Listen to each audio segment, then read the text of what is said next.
안녕하세요. 저희는 심실중격 결손을 발표하게 될 박다은, 송다혜, 정채연, 한지선입니다. 목차는 심장과 순환에 대하여, 그리고 VSD의 정의, 사정, 치료, 그리고 수술 후 간호입니다. 첫 번째로 태아기와 신생아의 심장과 순환입니다. 태아 순환은 신생아 순환과 가스 교환 과정, 체순환과 폐순환 내의 압력, 산소가 풍부한 혈액을 주요 장기에 전달하는 해부학적인 구조의 존재, 세 가지 측면에서 다릅니다. 태반에서 교환된 산소와 영양분은 제대정맥을 통해 운반되며 정맥관을 통해 하대정맥으로 들어갑니다.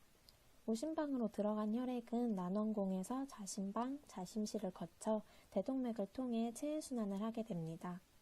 상대정맥을 통해 오심방으로 귀환하는 혈액은 오심실을 통해 폐동맥으로 가게 되지만 소량의 혈액만 폐동맥을 통해 폐로 공급되며 대부분의 혈액은 동맥관을 통해 제대동맥으로가 태반으로 되돌아가게 됩니다. 출생 시 순환기에 큰 변화가 시작됩니다. 신생아의 첫 호흡과 함께 태반에서 일어나던 가스 교환이 폐에서 일어나게 됩니다. 정맥관, 동맥관, 난원공은 체순환과 폐순환에서의 혈액 압력 변화와 혈액 내 산소 농도의 증가로 기능적으로 닫힙니다. 폐혈관 저항이 감소하며 폐혈류량은 현저히 증가하게 되고 동맥혈에 증가된 산소 분압은 동맥관의 수축을 일으켜 닫히게 됩니다. 다음은 심실중격 결손에 대한 내용입니다. 심실중격 결손은 모든 선천성 심질환 중 가장 흔하며 전체의 약 25%를 차지하고 1000분의 2의 출생률을 보입니다. 주로 폐동맥 협착, 동맥관 개존, 심박중격 결손, 대동맥 출착 등 다른 결손과 동반되는 경우가 흔합니다. 이는 좌오심실 사이에 비정상적인 계곡부가 생긴 것입니다.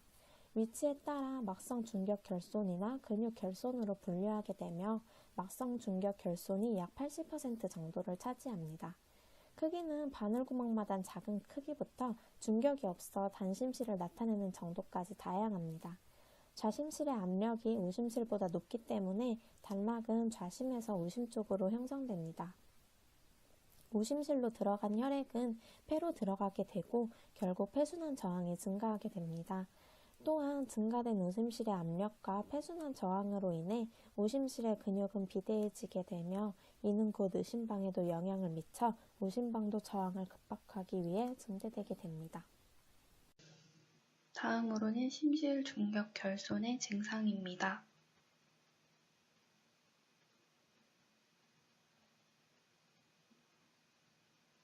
심실중격 결손은 태어날 때에는 증상이 나타나지 않을 수 있습니다.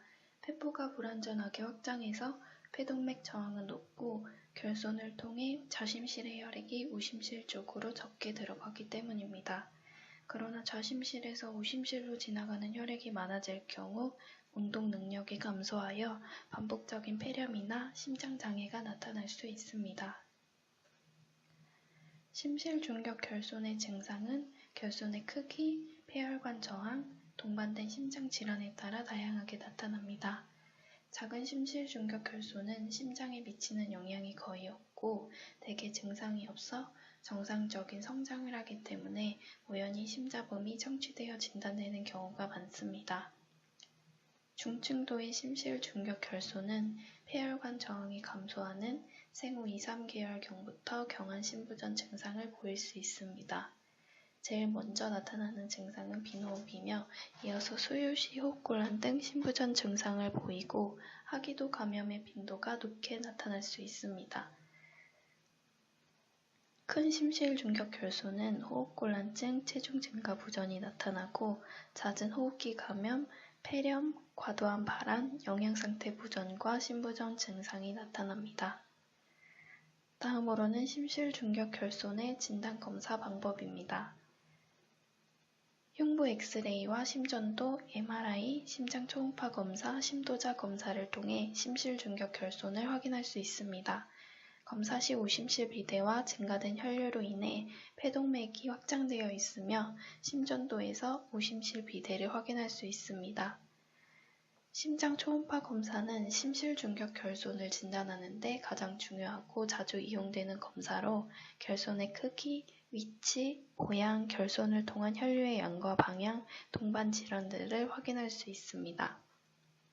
심도자 검사는 말초 혈관을 통해 심장으로 방사선 불투과성의 카테터를 삽입하는 것으로 동반 심기형이 의심되거나 폐혈관 저항을 계산할 필요가 있을 때 또는 근육성이거나 다발성 결손이 보일 경우 정확한 위치 파악을 위해 유용한 검사입니다. 심실중격 치료입니다. 심실중격 결손은 대략 60%가 자연적으로 닫힙니다. 치료는 아이가 힘들어할 요인을 제거하여 편안하게 해주고 감기 등 다른 질병에 가능한 걸리지 않도록 잘 돌보아주는 것입니다. 크기가 작고 무증상의 심실중격 결손은 감염성 심내막염의 발생 위험 때문에 치과나 구강, 식도 또는 상기도 처치 시 반드시 시술 1시간 전에 예방적 항생제를 먹는 약으로 투여하거나 약을 먹기 어려운 어린이의 경우에는 항생제를 시술 전 30분 이내에 근육 또는 정맥 주사를 맞도록 추천됩니다. 약물로는 심장 수축력을 좋게 해주기 위한 강심제 디옥신, 몸속의 수분을 감소시켜서 심장과 폐에 많은 양의 피가 부담을 주는 것을 막기 위한 이뇨제, 심장이 온몸으로 피를 뿜어내기 수월하게 해주고 구멍을 통해 새는 피의 양을 줄여주기 위한 안지오텐신 전환 효소 억제제나 혈관 확장제 등을 사용할 수 있습니다. 큰 결손으로 인해 증상이 심한 경우에는 수술이 꼭 필요하므로 심부전에 대한 약물 치료는 근본치료는 아니며 수술할 때까지만 일시적으로 증상의 호전을 위해서 주는 것입니다. 수술 방법은 개용술을 통한 수술법이 가장 일반적인 방법입니다. 심장의 역할을 대신할 인공심폐기를 이용하여 혈류를 체외순환을 통해 순환시킨 뒤 심장을 엽니다. 수술을 받으며 인공심폐기는 심장으로 들어오는 정맥피를 심장 대신 받아서 산화 과정과 이산화탄소 제거 과정을 거친 다음 심장의 힘을 빌리지 않고 다시 동맥으로 되돌려 보내서 심장이 멈춘 상태에서도 산소를 포함한 혈액이 각 기관에 공급되도록 하는 역할을 하게 됩니다. 심실중격 결손 수술 적응증을 살펴보면 결손의 크기가 작은 경우에는 새는 양이 적고 폐동맥의 압력도 정상이어서 증상이 나타나지 않습니다. 이러한 경우에는 심자봉이 크게 들리지만 성장과 발육은 정상적입니다. 정상적인 아이들처럼 키우면서 생후 1에서 2년은 6개월에 한 번 정도, 이후에는 1년에 한 번 정도 심장 초음파 검사를 통한 추적 관찰로 자연 폐쇄 여부를 확인하게 됩니다. 결손의 크기가 중등도인 경우에는 영아기에 심부전 증세를 보이는 경우가 자주 있습니다. 대개는 폐동맥 압력이 많이 증가되어 있지는 않고 심부전도 약물 치료에 잘 반응하는 편입니다. 영아기 이후까지 구멍을 통해 비교적 많은 피가 새는 경우는 15에서 20% 미만이어서 궁극적으로는 수술이 필요하지 않은 경우가 많습니다. 결손의 크기가 큰 경우에는 어린아기 때부터 심한 심부전 증상을 나타내며 약물 치료에 잘 반응하지 않는 경우가 많습니다. 구멍이 큰 경우에는 자연 폐쇄를 기대하기 힘들기 때문에 약물에 반응하지 않는 심부전이 있다면 나이에 관계없이 수술을 해주어야 합니다. 동맥하 결손, 흔히 의사들이 설명할 때 위치가 좋지 않은 심실중격 결손으로 설명되기도 합니다. 심실중격 결손이 두 개의 큰 혈관 대동맥과 폐동맥의 판막에 접해 있기 때문에 구멍 사이에 흐르는 혈류가 대동맥 판막을 찌그러뜨리게 되고 판막이 늘어져서 나중에는 대동맥 판막이 제대로 닫히지 못하는 대동맥 판막 역류가 발생할 수 있습니다. 이런 경우 수술이 늦어 대동맥 판막이 심하게 망가지면 더 큰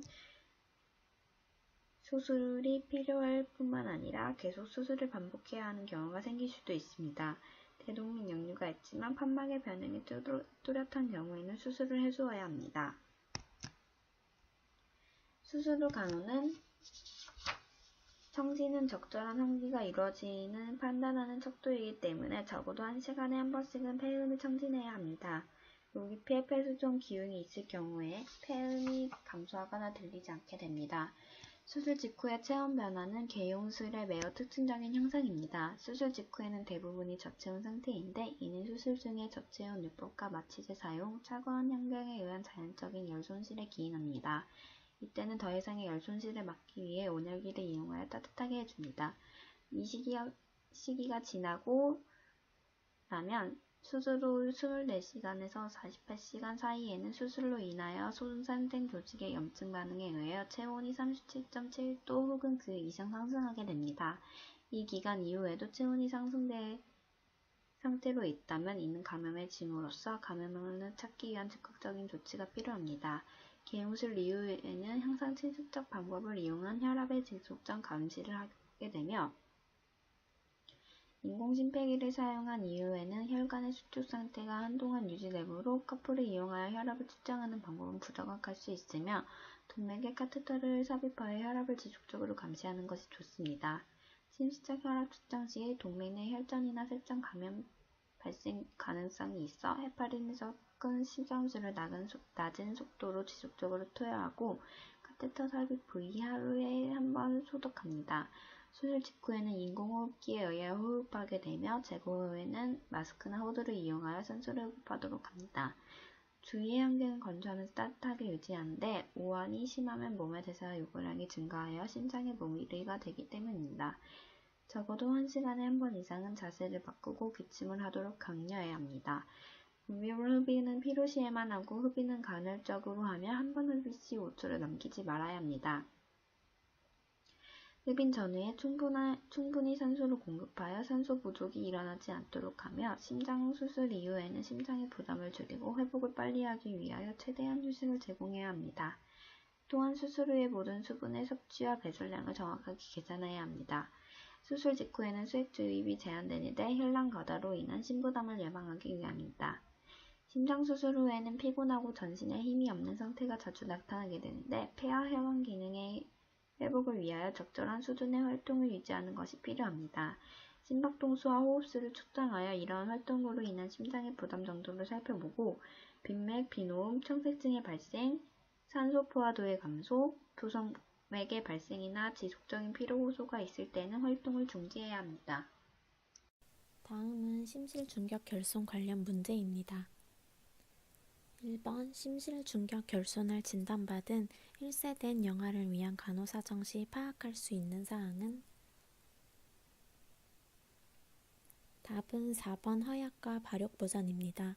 심실중격 결손 시 가장 먼저 나타나는 증상은 빈호흡이며 그로 인해 수유 시 호흡곤란이 나타나게 됩니다. 그 결과 아이는 허약과 발욕부전이 될 수 있습니다. 2번 심실중격 결손의 병태 생리는? 답은 혈류가 좌우 단락을 형성한다입니다. 심실중격 결손은 비청색증형 심장질환으로 혈역학상 좌우 단락을 형성하며 폐혈류량을 증가시키게 됩니다. 결국은 폐혈관 저항이 증가되게 되며 그 결과 의심실의 근육이 비대되게 됩니다. 이것으로 저희의 발표를 마치겠습니다.